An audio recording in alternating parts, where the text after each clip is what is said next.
आज आपण बनवूया खस्ता कचोरी। ही मिनी कचोरी आहे। करायला तर खूप सोपी आहे, चवीला खूप छान लागते आणि बेस्ट पार्ट म्हणजे महिनाभरापर्यंत तुम्ही हे स्टोर पण करून ठेवू शकता। आता मुलांच्या शाळेला सुट्टी आहे, दुपारच्या वेळेस त्यांना काहीतरी चटपटीत खावंसं वाटत असेल तर ही कचोरी बनवून ठेवू शकता तुम्ही।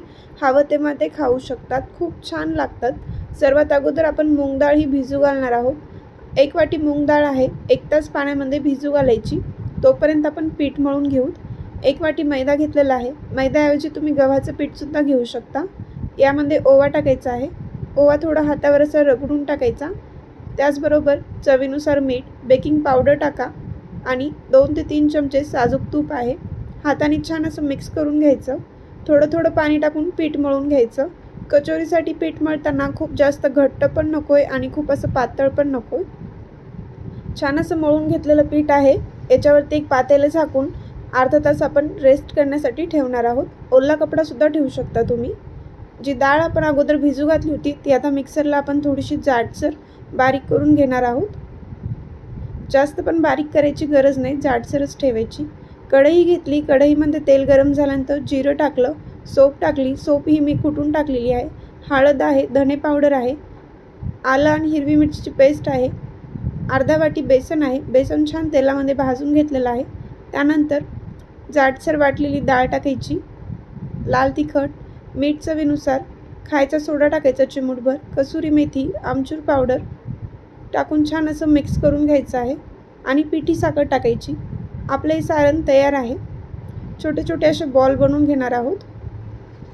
मी मिनी कचोरी बनवत आहे, तुम्ही यापासून मोठे कचोरी सुद्धा बनवू शकता। याच पद्धतीने थोडेसे मोठे बॉल बनवायचे। सर्व बॉल बनवून झालेले आहेत। जे आपण मैदा रेस्ट करण्यासाठी ठेवला होता ते एकदा आपण असं मळून घेऊया आणि याचे पण असे छोटे छोटे बॉल बनवून घेणार आहोत या पद्धतीने। आता आपण लगेच कचोरी बनवायला घेऊया। छान असं आपलं पीठ मळलं गेलेलं आहे। सॉफ्टच पीठ पाहिजे कचोरीसाठी, घट्ट पीठ मळू नका। हाताने छान असं प्रेस करून घेते। यामध्ये एक छोटासा बॉल ठेवायचा आणि मिनी कचोरी आपली तयार होईल। लाटायची गरज नाहीये, हातानेच ही कचोरी बनवता येते।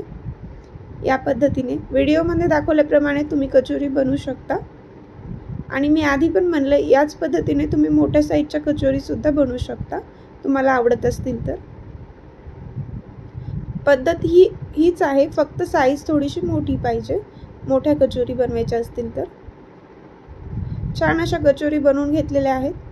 तेल पण मी गरम करण्यासाठी ठेवलेलं आहे। कचोरी तळताना तेल खूप जास्त गरम पाहिजेत आणि जशी आपण कचोरी तेलामध्ये सोडाल तसंच गॅस एकदम मध्यम करायचा आणि मध्यम आचेवरतीच कचोरी तळून घ्यायच्या आहेत।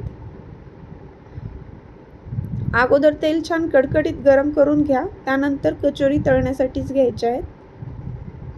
आता गॅस हा आपल्याला मध्यमच राहू द्यायचा। एक एक करून कचोरी टाकत आहे। या छोट्या कचोरी आहेत त्यामुळे बऱ्याच बसतात एका वेळी।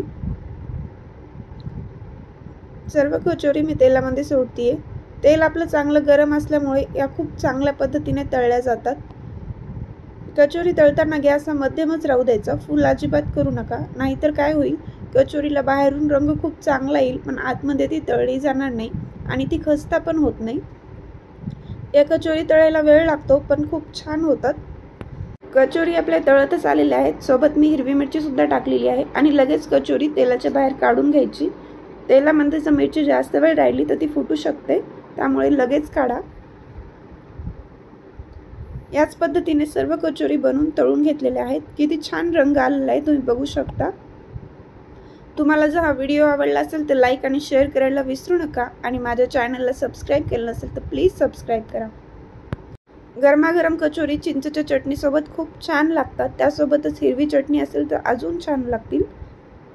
मी तुम्हाला एक फोडून दाखवते, किती खस्ता झाली आहे तुम्ही बघू शकता। एक वेळेस नक्की करून बघा। छान अशा एका डब्यामध्ये आपण हे स्टोर करून ठेवणार आहोत। हवाबंद डब्यामध्ये पॅक करून ठेवा म्हणजे खराब होणार नाही।